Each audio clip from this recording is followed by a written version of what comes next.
So it's December December 19th.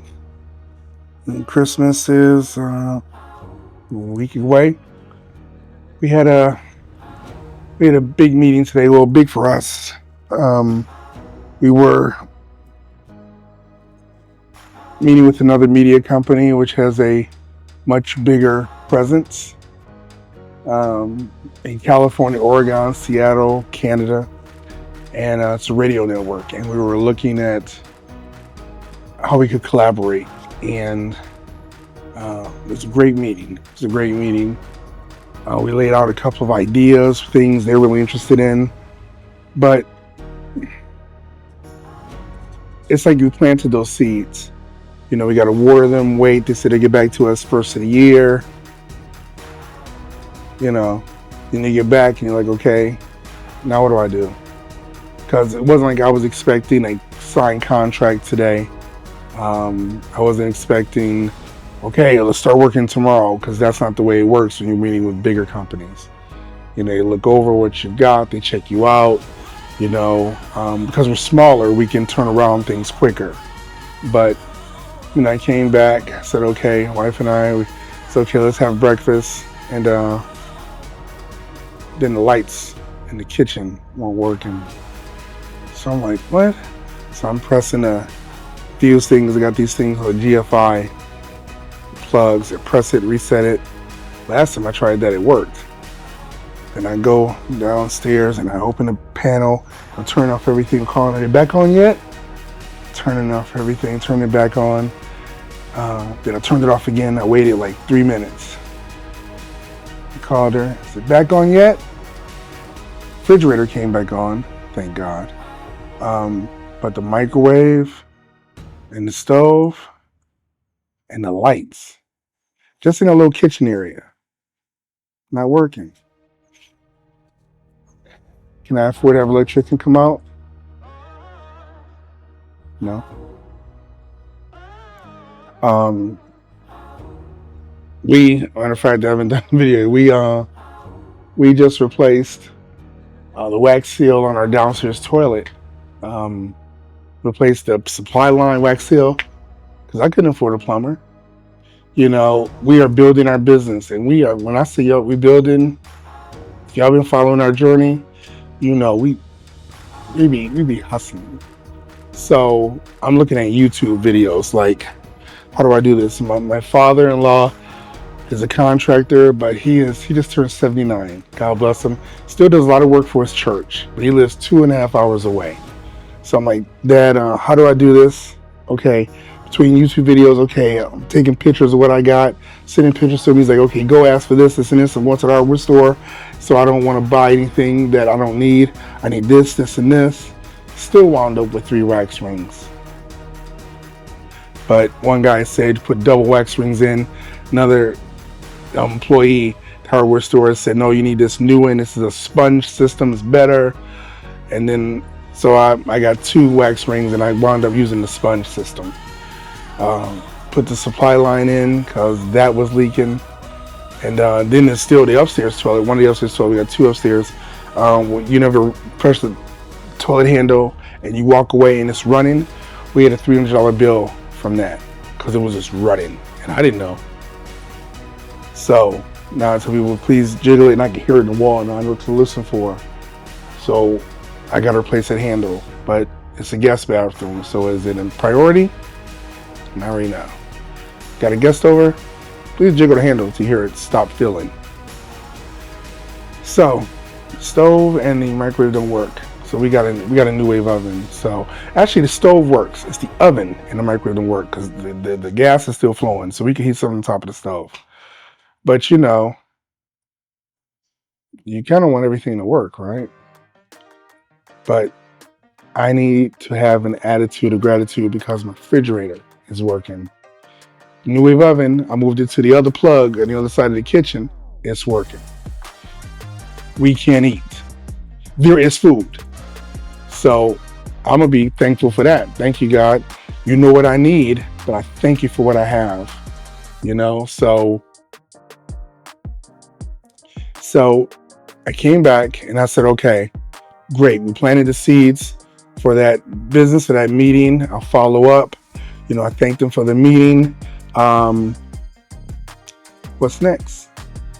What can we do now? So I started making phone calls, and we have a nonprofit where we're teaching financial literacy school curriculum. So I started emailing the principals, superintendents, schools, going down the list. Hey, we have this curriculum. It's really great. We've already tried it at a couple of schools. They loved it.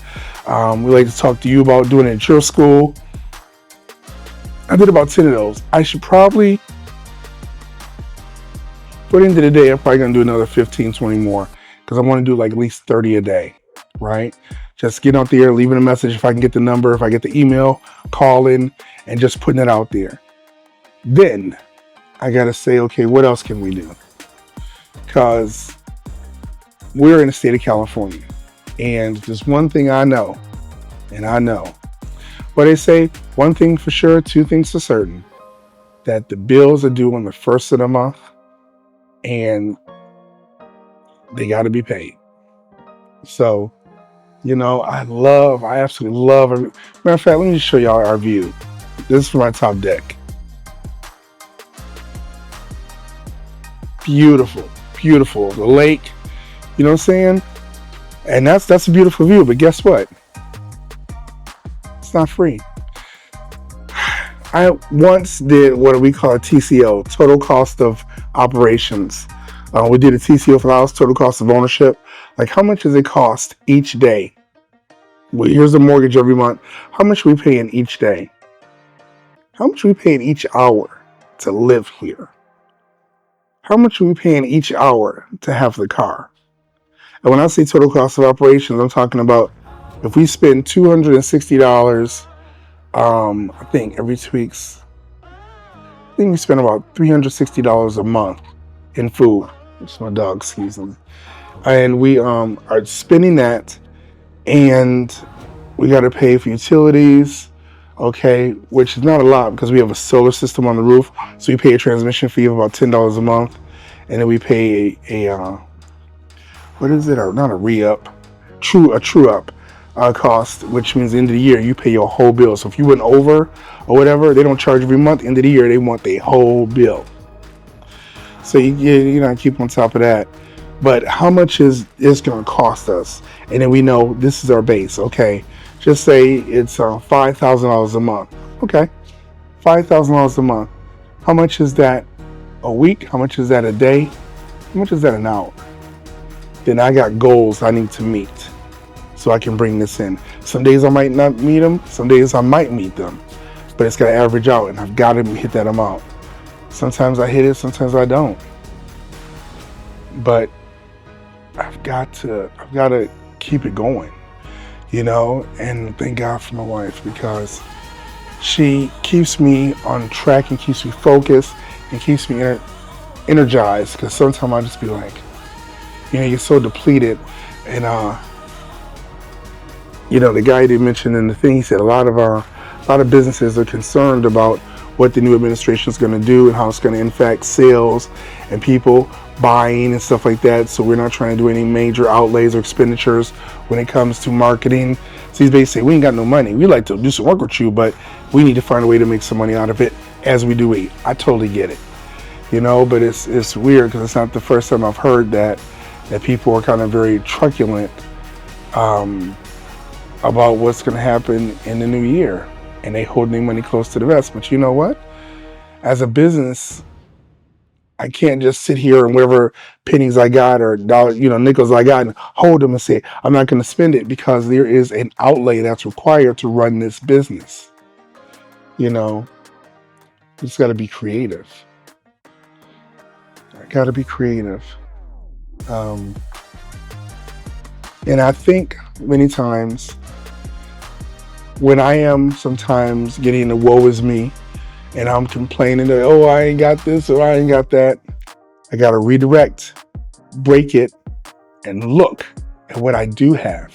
Got to have attitude of gratitude, because there's some people who do not have what I have, who are like, if I was in your spot, I'd be doing this, this, and this, because I know that I used to say the same thing. I would see people and I'd be like, man, if I only had that, I would clean up. And it's like God was like, oh, bet. Here you go. Now what you gonna do? So that's it. Short and sweet, but that's what happened today. My wife is working on a funnel for a new project we have, and we're rolling it out because, you know, we literally got up 5 this morning, got ready at 6, got out the door by 7, got there about 8 something. And, you know, they say if you are ahead of time, if you're on time, you're late. If you're ahead of time, you're on time, you know. So we got there, but the grind does not stop. So I wish you all the best. Remember, have an attitude of gratitude. You know, stay hard down with your boots laced up. That's all you can do. Everything will work out. I'll talk to you later.